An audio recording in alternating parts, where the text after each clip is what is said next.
The first signs came not with a bang, but with a whisper. Dr. Maya Patel stood before the towering windows of the Global Science Initiative's observation deck, her dark eyes fixed on the strange objects drifting through Earth's atmosphere. They looked like falling stars, but she knew better.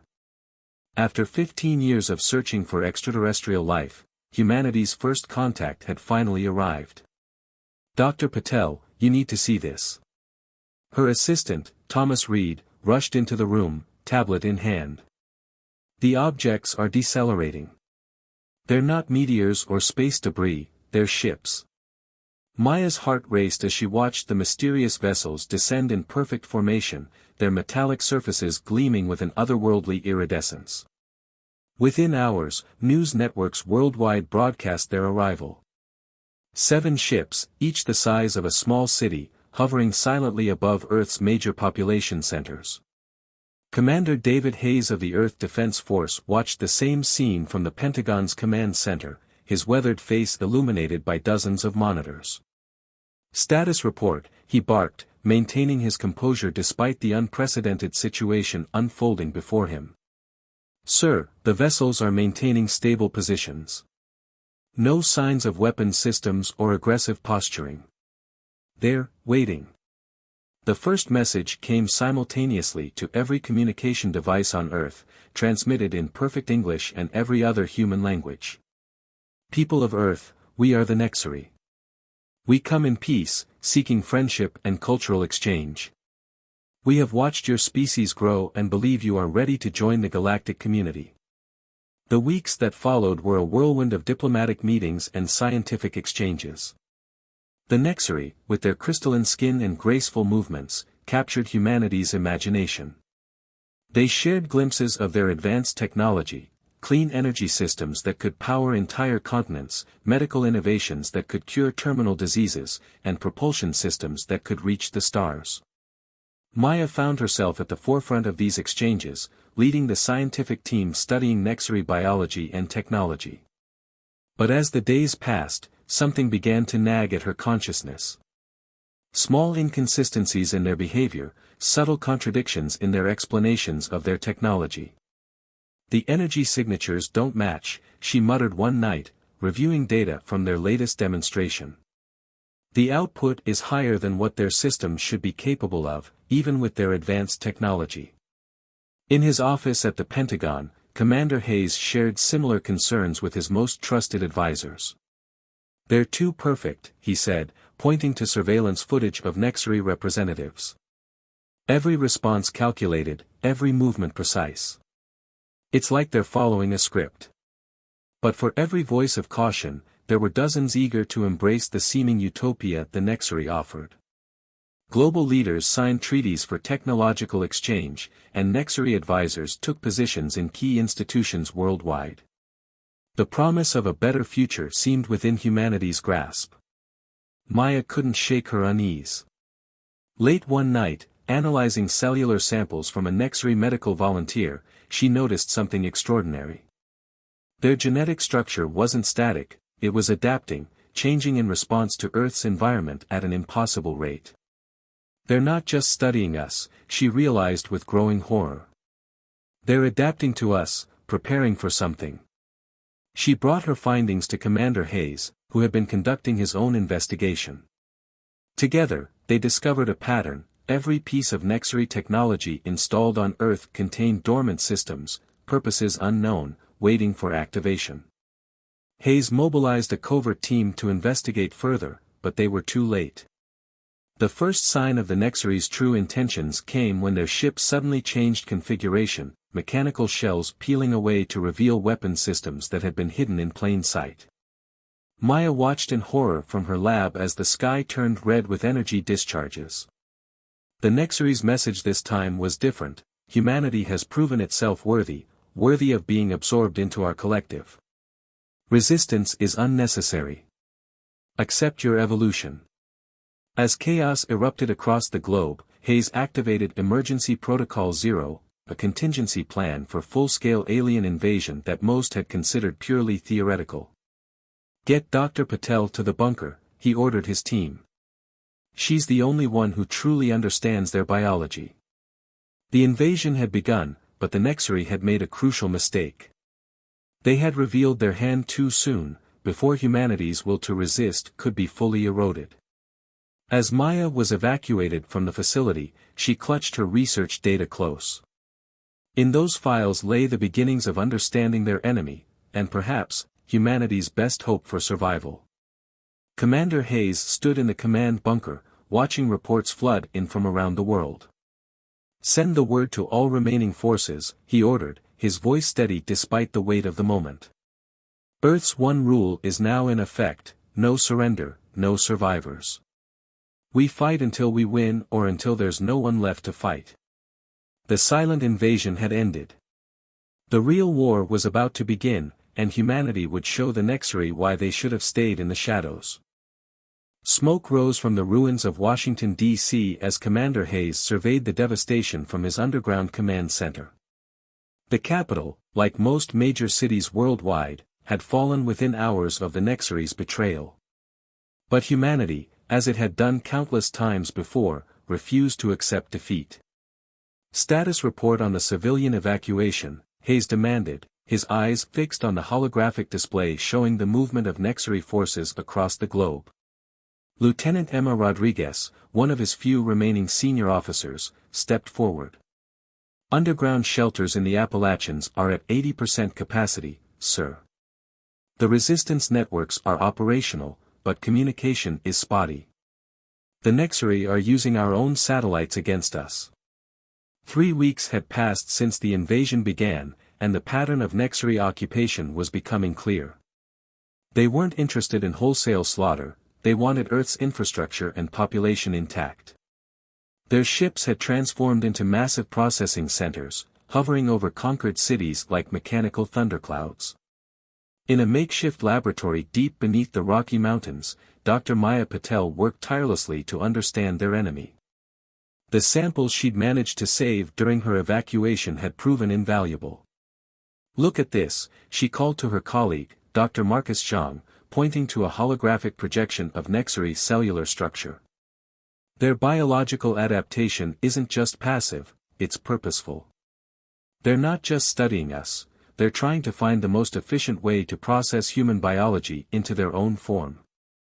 Zhang's face paled as he understood the implications. "They're not here to kill us or enslave us. They want to convert us, to make us part of their collective." The discovery spread through the resistance network like wildfire. The Nexari weren't just conquerors, they were transformers, seeking to forcibly evolve humanity into something else entirely. Reports began filtering in of processing centers where captured humans emerged changed, their skin taking on the crystalline quality of the Nexari, their minds linked to the alien collective. Colonel Rebecca Stone, a former Special Forces operator, led a team to investigate one such facility outside the ruins of Chicago.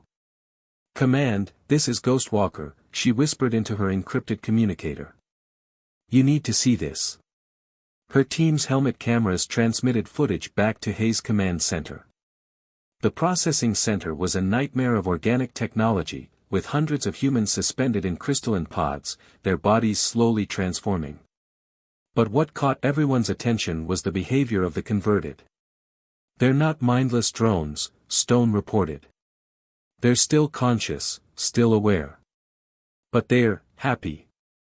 The Nexari aren't just changing their bodies, they're rewriting their minds to accept the transformation." The revelation hit Hayes like a physical blow. This wasn't just an invasion, it was an attempted species-wide conversion. The Nexari believed they were offering humanity a gift, an evolution into what they considered a superior form of existence. But humanity had other plans. In hidden bases across the globe, resistance formed and grew.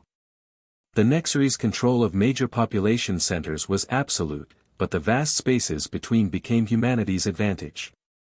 Small groups of survivors became guerrilla fighters, using their knowledge of Earth's terrain to strike at Nexari supply lines and communication nodes. Maya's research began yielding results. Their collective consciousness is both their greatest strength and their potential weakness, she explained to Hayes during an encrypted video conference. Each Nexari is connected to the whole, sharing information and experiences instantly. But this connection requires constant maintenance of their crystalline cellular structure. Hayes leaned forward, sensing a breakthrough. And if we disrupt that structure, we might be able to break their connection to the collective, Maya confirmed. A nexury cut off from the hive mind would be vulnerable, maybe even reversible in the case of converted humans. The discovery sparked Operation Blackout, a desperate plan to develop weapons that could disrupt the nexury's biological communication network. But time was running out. Every day, more humans were captured and converted, their knowledge and skills absorbed into the nexury collective. In orbit, the remnants of Earth's space forces, led by Captain Michael Chen, waged a guerrilla war against nexury ships. They discovered that the alien superior technology had one critical weakness: it relied heavily on their collective consciousness for coordination. Small, agile human ships could sometimes slip through their defenses by exploiting the slight delays in their response times. Back on Earth, Colonel Stone's team made another crucial discovery. The converted humans, she reported, they're not as stable as pure nexury. Some of them are showing signs of rejection, fighting against the collective consciousness. Their human individuality is trying to reassert itself. This information gave Hayes an idea. Dr. Patel, could we use this? Find a way to trigger mass rejection among the converted? Maya's eyes lit up with possibility. If we could isolate the specific frequency of human consciousness fighting against the collective, yes, we might be able to create a cascade effect. But we'd need access to their primary processing centers. Hayes turned to the tactical display, his jaw set with determination. Then that's what we'll get.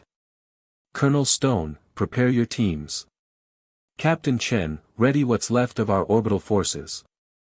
Dr. Patel, you have 48 hours to perfect your disruption theory. It's time to show these aliens that humanity doesn't evolve on anyone's terms but our own. The underground facility buzzed with nervous energy as Dr. Maya Patel made final adjustments to the prototype disruptor. 6 months of research, countless failures, and thousands of lives lost had led to this moment. The device, barely larger than a briefcase, represented humanity's best hope against the nexury threat. Final diagnostics are green, she announced to the assembly of military and scientific leaders. The quantum resonance field should disrupt their collective consciousness within a half-mile radius. Commander Hayes studied the tactical display showing their primary target, the Denver Processing Center, one of the largest nexury conversion facilities in North America. Colonel Stone, your team is go for infiltration. Captain Chen, status of our orbital assets. Ready to provide disruption coverage, sir, Chen's voice crackled through the comm system. We've positioned our remaining satellites to jam their long-range communications when the operation begins. The plan was audacious, perhaps suicidal, but it was their best chance. Intelligence suggested that the Denver facility contained over 10,000 converted humans in various stages of transformation. If Maya's device worked, it could free them all and prove that the process could be reversed. Colonel Stone's team moved through the ruins of suburban Denver as darkness fell. The once bustling city had become an alien landscape, with crystalline structures growing from buildings like parasitic formations. Nexury patrols floated through the streets, their bodies glowing with internal bioluminescence. Target in sight, Stone whispered into her comm. Maya's intel was right, they've reduced security. They don't expect anyone to attack a conversion center. Too many civilians inside. Hayes' voice came through clearly, remember, we're not just fighting for those people in there. We're fighting for their humanity. Commence Operation Phoenix. The attack began with an electromagnetic pulse from the remaining orbital platforms, temporarily disrupting the Nexury's local communication network. In that moment of confusion, Stone's team struck. They moved like ghosts through the facility's outer defenses, planting smaller versions of Maya's disruptors at key points. Inside her command vehicle several miles away, Maya monitored the operation through encrypted feeds. The disruptors are in position. Starting the activation sequence, now. The effect was immediate and dramatic. The crystalline growths throughout the facility began to pulse with chaotic energy. Nexury guards stumbled, their movements becoming erratic as their connection to the collective consciousness wavered. Most surprisingly, the converted humans began to scream, not in pain, but in what sounded like relief. "It's working!" Maya exclaimed, studying the readings. "The human consciousness is fighting back against the collective. They're breaking free." Stone's team pushed deeper into the facility, fighting through the increasingly disoriented Nexury defenders. They reached the central processing chamber, where thousands of conversion pods lined the walls. The pods were opening, releasing their occupants, humans whose partially crystallized bodies were rapidly returning to normal. But the Nexury weren't finished. A massive ship appeared above the facility, its hull crackling with energy. "They're trying to re-establish the collective link," Maya warned. "The main disruptor needs to be planted at the facility's core, or we'll lose everything we've gained." Stone made the call. "I'm going in. The rest of you, get these people out." She fought her way to the facility's central control spire, dodging desperate Nexury defenders. The aliens were fighting with increasing ferocity as more of their converted humans broke free. Stone reached the core, but a Nexury commander, larger and more evolved than the others, stood in her way. The fight was brutal and quick. Stone's combat training gave her an edge over the confused and partially disconnected alien. She slammed the disruptor into the core and activated it at maximum power. The effect cascaded through the entire facility. The Nexury ship above began to lose cohesion, its crystalline structure breaking down as the disruption field expanded beyond its designed range. Stone barely made it out before the facility's structural integrity failed. From their command center, Hayes and Maya watched as the Denver Processing Center collapsed in on itself. But more importantly, they watched as thousands of freed humans emerged from the ruins, their humanity restored. "Get me a status report," Hayes ordered, his voice tight with emotion. The numbers started coming in: 8,342 humans freed. 70% of them were fully restored to human form. The rest showed signs of reversion and would need treatment, but their minds were their own again. Maya's hands shook as she analyzed the data. The effect: it's spreading. The disruption field created a cascading failure in their network. Other processing centers in the region are reporting similar breakdowns. The converted are waking up everywhere. Captain Chen's voice came through the comm: "Sir, you need to see this. The Nexury ships, they're retreating from the affected areas. They're afraid of the disruption field." Hayes allowed himself a small smile. "Send word to all resistance cells. Operation Phoenix was a success. We've proven they can be beaten. We've proven their evolution can be reversed. Now we take this worldwide." For the first time since the invasion began, hope spread through the human resistance. The Nexury weren't invincible. Their greatest weapon, the ability to convert humans to their collective, could be undone. But more importantly, they had shown fear. Colonel Stone, watching the freed humans reunite with resistance members, keyed her comm one last time. "Command, mission accomplished. And sir, they know they've made a mistake now. They know why Earth has only one rule." Hayes nodded, even though she couldn't see him. "That's right, Colonel. No surrender, no survivors. And now we take the fight to them." The successful operation marked a turning point in the war. But as Maya studied the data from the freed humans, she discovered something unexpected, something that would change the entire course of the conflict. The Nexury hadn't chosen Earth at random. There was something unique about human consciousness, something they desperately wanted, or feared.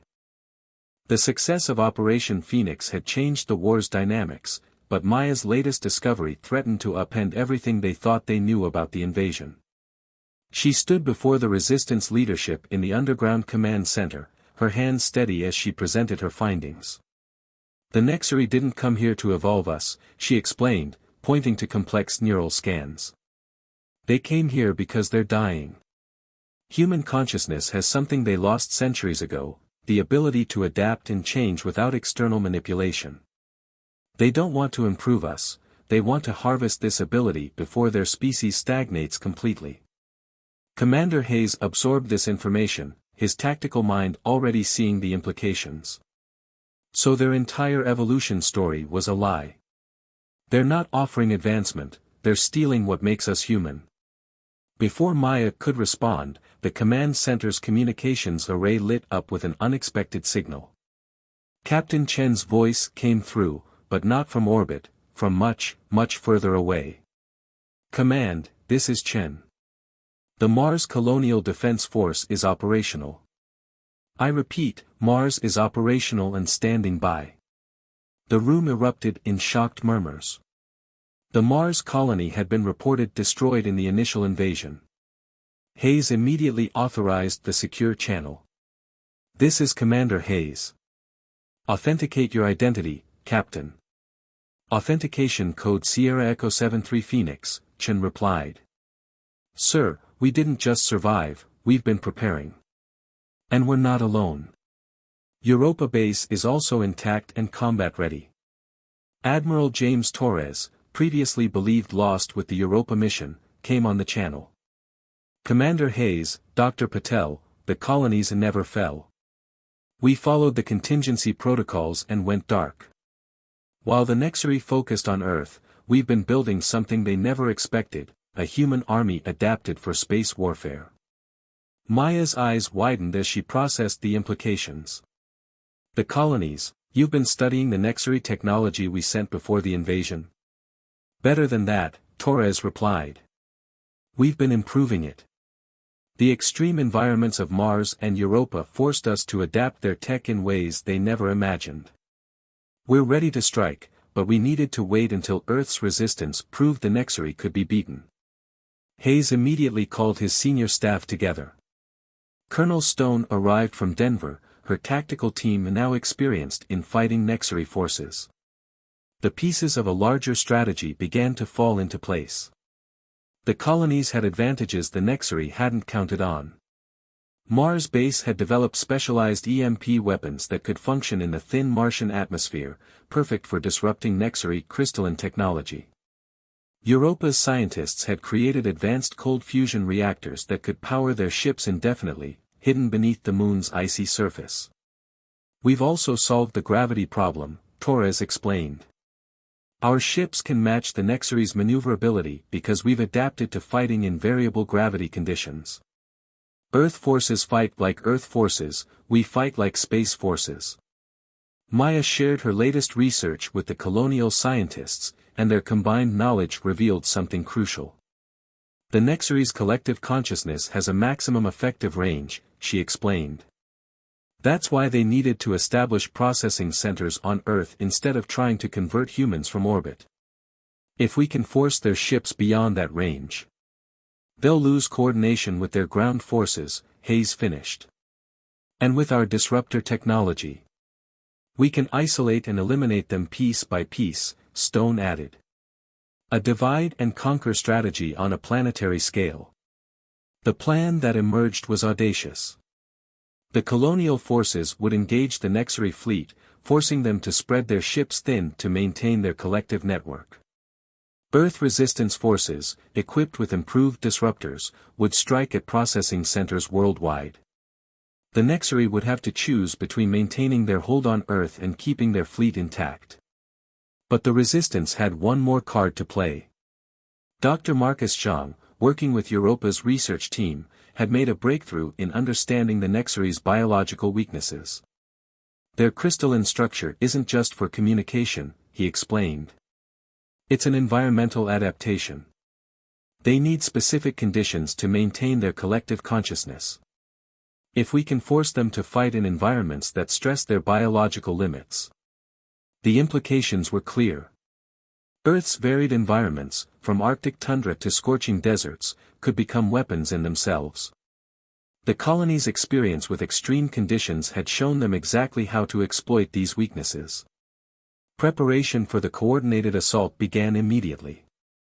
Supply lines were established between Earth and the colonies using stealth ships developed on Europa. Advanced weapons and equipment, manufactured in orbital factories hidden in Mars' asteroid belt, began making their way to resistance cells worldwide. The Nexari, still reeling from their defeat in Denver, noticed increased activity but couldn't determine its source.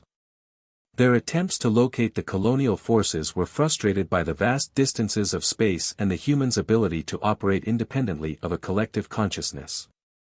In his command center, Hayes watched as the pieces fell into place. How soon can the colonial forces be ready for a full assault? 3 days, Torres replied. We need to synchronize our ship movements with Earth's rotation to maximize the effectiveness of our gravity assists. Stone's team began training resistance fighters in the new tactics developed on Mars, teaching them to exploit the Nexari's biological weaknesses. Maya and Zhang worked with colonial scientists to improve their disruption technology, preparing for the largest coordinated attack in human history. They thought they could break us, Hayes addressed his combined Earth and colonial forces. They thought we would submit to their false evolution. Instead, we've done what humans do best. We've adapted, we've innovated, and we've prepared to fight back. In 3 days, we show them why humanity's rule still stands: no surrender, no survivors. The hidden army was ready. The final battle for Earth was about to begin, and humanity had surprises of its own in store for the Nexari collective. The day of humanity's counterattack dawned with an eerie calm. From his command center, Hayes watched as status reports flowed in from around the globe. Earth's resistance forces were in position. The colonial fleet, hidden in the shadow of the moon, awaited his signal. All teams, commence Operation Ascendant, Hayes ordered, his voice steady. Show them what humanity can do. The assault began not with a bang, but with silence. Throughout Earth's atmosphere, thousands of tiny satellites, secretly deployed by the Mars Colonial Force, activated simultaneously.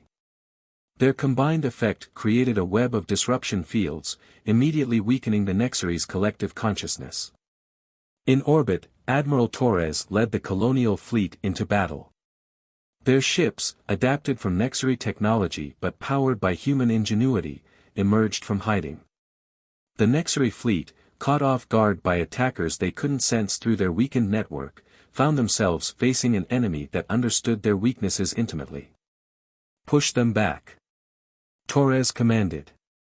Force them beyond their communication range. On the ground, Maya monitored the effects from a mobile command unit. The disruption field is working better than expected, she reported. Their neural network is fragmenting. Individual Nexari units are losing cohesion with the collective. Colonel Stone's teams struck processing centers worldwide, using the confusion to maximum effect. The improved disruptors, enhanced with colonial technology, worked with devastating efficiency. Thousands of converted humans were freed within the first hour, many immediately joining the fight against their former captors. But the Nexari weren't defeated yet. Their central command ship, massive and ominous, descended from orbit through gaps in the human fleet's formation. It positioned itself above New York, the site of their largest processing center. They're attempting to establish a new focal point for their collective consciousness, Maya warned. If they succeed, they could rebuild their network. Hayes made his decision. Captain Chen, execute Winter Protocol. Chen's voice came through clearly, Europa base, you are go for primary weapon deployment. From Jupiter's icy moon, a signal was sent. Moments later, the waters beneath every major Earth ocean began to churn. Secret facilities, built by the Europa team before the invasion, activated massive thermal generators. Targeting their biological weakness, Zhang explained from his position at Europa base. Their crystalline structure can't handle rapid temperature changes. By creating artificial temperature gradients in the atmosphere. The effect was immediate and devastating. The Nexari ships, designed to maintain precise environmental conditions, began to experience structural failures. Their biological technology, so advanced in many ways, proved vulnerable to Earth's manipulated climate. The Central Command ship, however, remained operational. Its enhanced shielding protected it from the temperature fluctuations, and it began to emit a powerful signal, an attempt to re-establish control over its fractured forces. "We need to end this now," Hayes declared. "Colonel Stone, you have a go for Operation Omega."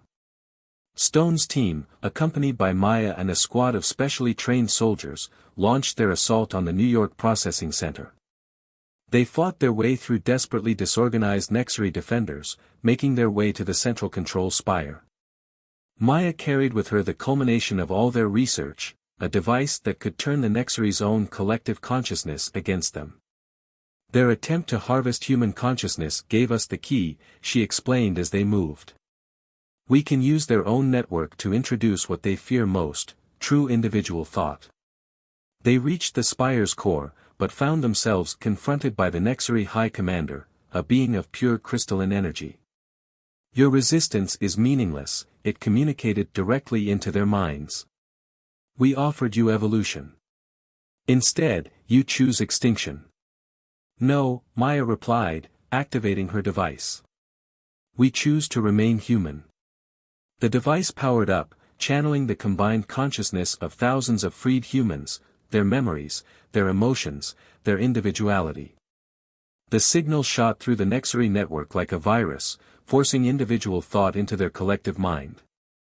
The effect was catastrophic for the Nexari. Their crystalline forms began to fracture as individual consciousness emerged for the first time in centuries. The High Commander's form destabilized, its unified purpose shattered by the weight of individual thought. In orbit, the colonial fleet pressed their advantage.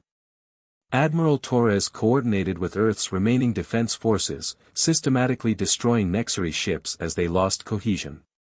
Captain Chen led a strike team that captured several intact vessels, securing valuable technology for humanity's future. The Central Command ship, its crew overwhelmed by their newly awakened individuality, attempted to retreat.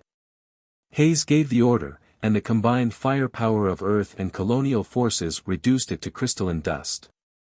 As the battle ended, Maya made one final discovery. Among the freed Nexari, some had embraced their newfound individuality.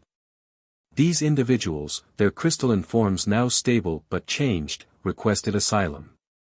They wanted to learn from humanity, not to harvest their consciousness, but to understand how to rebuild their own civilization with true freedom of thought. 1 month later, Hayes stood before the United Earth Council, delivering his final report. The Nexari threat was eliminated. Earth's cities were being rebuilt, stronger than before. The colonies on Mars and Europa were now fully acknowledged as equal partners in humanity's future. "We faced extinction," he concluded, "but instead found advancement on our own terms. We didn't just survive, we proved why humanity's rule exists. When pushed to the brink, we don't surrender. We rise, we adapt, and we overcome." Maya, now leading Earth's new Xenobiology Defense Division, added her own observations. "The Nexari sought to steal what makes us human. Instead, they learned why our consciousness is so powerful, because it is free, individual, and eternally adaptable. As humanity rebuilt, they looked to the stars with new purpose. They had faced their trial by fire and emerged stronger. The colonies expanded, technology advanced, and Earth's defenses grew. But more importantly, humanity had learned its own strength. They were ready now, ready to take their place among the stars, not as conquered or conquerors, but as a species that had proven its right to exist on its own terms. Earth's one rule remained, a warning to any who might threaten humanity's future: no surrender, no survivors. But they had added a new rule as well: always human, always free.